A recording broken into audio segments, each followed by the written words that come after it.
Well, recent data, including today's CPI reports, have eclipsed the value of the minutes in terms of monetary policy.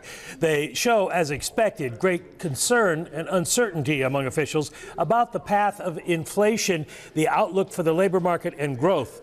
Participants generally noted their uncertainty about the persistence of high inflation, the minutes say, and expressed the view that recent data did not increase their confidence that inflation was moving sustainably down to 2%. And of course, today's CPI reading will contribute to that.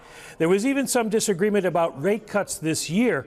Almost all participants judged that it would be appropriate to move policy to a less restrictive stance at some point this year.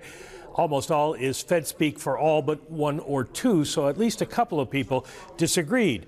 The news in the minutes actually comes from the committee's discussion of the balance sheet.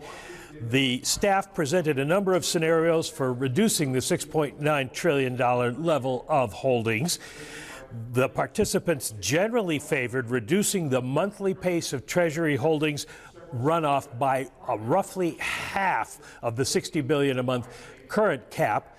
Because mortgage bond runoff runs well below the $35 billion monthly cap, the participants saw no need to trim that. The participants judged it would be prudent to begin slowing the pace of runoff fairly soon because there was great concern about repeating the experience of 2019 when runoff went too far, disrupting money markets. A few participants indicated they preferred to continue with the current pace of balance sheet runoff until market indicators begin to show signs that reserves are approaching an ample level. Now, no decisions were made, but it does sound a little bit like we might see the Fed start to trim its reserve holdings and slow QT before we even get rate cuts.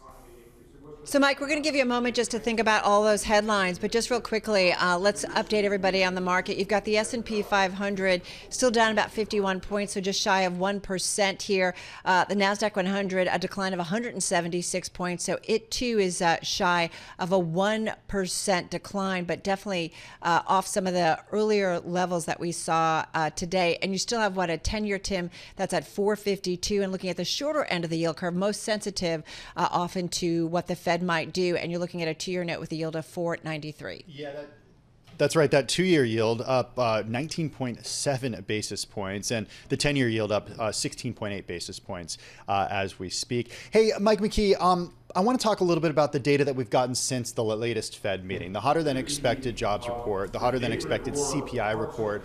In your mind, does that change at all what these members of the Federal Reserve see as the path to cut rates moving forward? Well, it's a good question.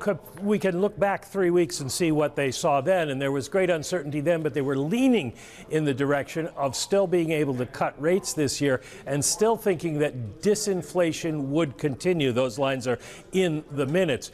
But now that may not be the case. They were looking then at January and February numbers that suggested to them that there might have been some seasonality problems. There might have been some problems with the way the data were put together. But today you have a third CPI reading that suggests that no, there is a stickiness to inflation that they hadn't counted on. We won't get a complete read at the May 1st meeting because they don't put out a new summary of economic projections and they don't do a new dot plot, but I'm fairly certain that between now and then, and of course between now and the June meeting, we will hear a lot from them about the possibility of holding back. All right, Mike, as you stated, and as we went through those headlines, those FOMC meeting minutes from that March 19th, 20th meeting, I'm just looking to at our right through, if you will, showed almost all officials judging it would be appropriate to begin lowering borrowing costs at some point this year. However, again, that caveat, inflation data since then has upended expectations for 3 interest rate cuts this year. Could those expectations in terms of rate cuts continue to be upended if the data continues to come in strong, particularly the inflation data? Oh, certainly. I mean, we've seen that in the markets today now. We, at least when we went into the minutes lockup, the betting was that there would be no rate cuts until November. So we're starting to see this pushed out. And of course, before the Fed began its meetings, we'd heard a number of people say that, or since they began, we've heard a number of members say that they might think we would do fewer rate cuts. Of course, Raphael Bostic saying that he was in favor of only one. Neil Kashkari saying there is a possibility they wouldn't do any. So the markets are now going to be perhaps positioned for the idea of few or no rate cuts this year going forward.